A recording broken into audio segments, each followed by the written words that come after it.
Hi, welcome back to our series on individual vitamins. It's very important to pull at least a few of the vitamins out. We like to think that a multivitamin is going to cover a broad spectrum of issues, but there are times where an individual vitamin is going to be really important for your overall health. And one of the big ones in press right now, and you kind of hear a lot about it in the news, is vitamin D. Now, Karmic Balance is based out of Sarasota, Florida, so we live in the sun. And for us, it's important to really strike that balance because you can't be out in the sun all the time, especially in a place where it's as sunny as we live. You know, the sun can actually be really bad for you, so you spend as much time avoiding the sun when you live in super sunny places like us, and if you're avoiding the sun, then you absolutely have to make sure that you're getting vitamin D in your diet. So where we're getting the questions is from folks that don't live in places like Florida. The questions that we get are from folks in, Minnesota and Michigan and places like that where they don't see nearly as much sun as we do, and they say, how much vitamin D should I be taking? Do I need to take it every day? How do I know when I need to supplement for vitamin D? So I'm going to kind of open the doors up to say, let's start out with, should you be taking vitamin D daily? Mm-hmm.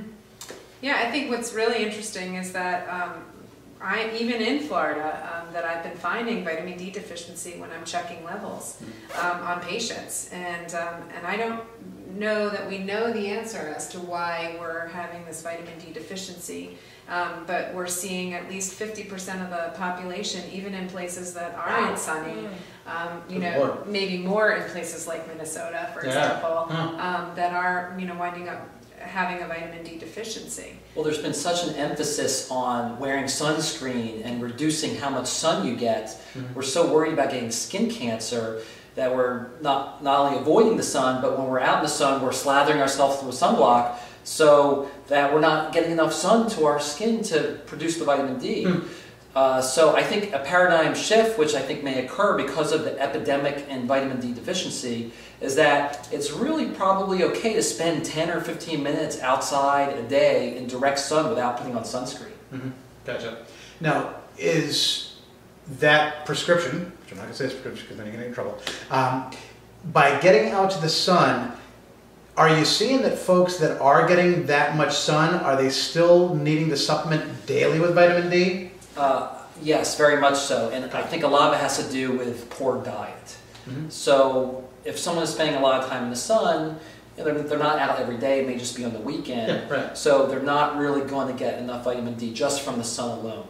So the other issue is the actual, what is the amount or level you should have in your system in terms of the micrograms in your bloodstream. Mm-hmm. And that right now the reference index of how much vitamin D you should have is between 30 and 100 in terms of the levels. Right. But a lot of experts are now saying, well, really you should have 50 or 60 to 100 to really benefit from the vitamin D itself, so that even though you may get your level checked, and I recommend everyone get their vitamin D level checked, even if you might be at 40 or 35, and it says it's normal, it really, I think, should be above 50 or 60. So most people really need to take supplementation to get their levels that high. And you can just get your level checked with a simple blood test. Okay, gotcha. Yeah, it can be either with a venipuncture in the arm, or even there's a finger stick test out now.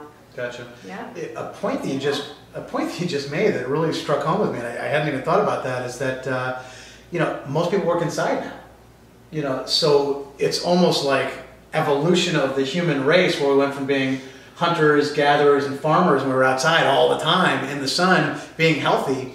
Now, so many people work in offices that it makes sense that it's going nuts. Like, that just clicked for me. It's kind of funny that I did it on video, but it just clicked for me that, like, everybody lives inside now, so I can see why there's this sweeping pandemic of having this lack of vitamin D. Well, and the other thing I want to mention about vitamin D deficiency is that if you are vitamin D deficient, and there are scientific studies to prove this, is that you have a much higher chance of developing cancer. Mm. So that reason alone is you want to have your vitamin D levels normal, right, to prevent cancer from happening. And one of the more well-known reasons for vitamin D, of course, is that vitamin D is very important for calcium to be able to get into the bone. So it's very, very important for people for bone health. And people with osteoporosis and different conditions which deplete calcium from the bone really need to have vitamin D, and it doesn't even matter how much calcium you're taking in if you don't have a good quality vitamin D level. Yeah. So the vitamin D actually facilitates the calcium getting in the bones? That's right. That's cool. Yeah. All right, excellent.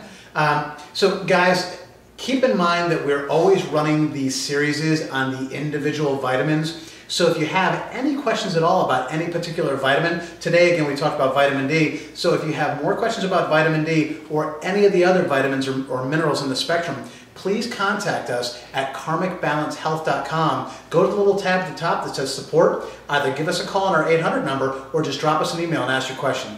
And we'll see you in the rest of the series.